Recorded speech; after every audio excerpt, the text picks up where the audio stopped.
how to reset Huntington Bank username or password. If you'd like to reset your password for your Huntington, you may follow up these steps. So you can head over to any of the browser available and go to the website of Huntington, which is www.huntington.com. So go over to that particular website, and then once you are there, you should be finding this particular interface.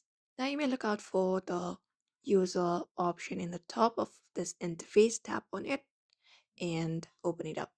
Just go ahead and do so, and you will be taken to the login page where you can use your credentials, your username, and then password in order to log in. But if you want to reset your username or password, we have a section dedicated to it in the website. So we have this option called forgot username and forgot password. If you have forgotten your username, tap on forgot username and follow the process to reset your username. You can enter up your primary email address and they will send a message with your username.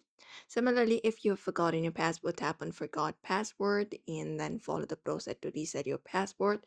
Type in your username, social security number of any kind of thing that is required to verify yourself to reset your password. Just go ahead and follow up the process, and then you should be able to reset the Huntington Bank username and password. So that's it for today's video. You may follow up the steps in order to do so. So I hope this video was helpful. Give it a thumbs up and subscribe for more tips and tutorials.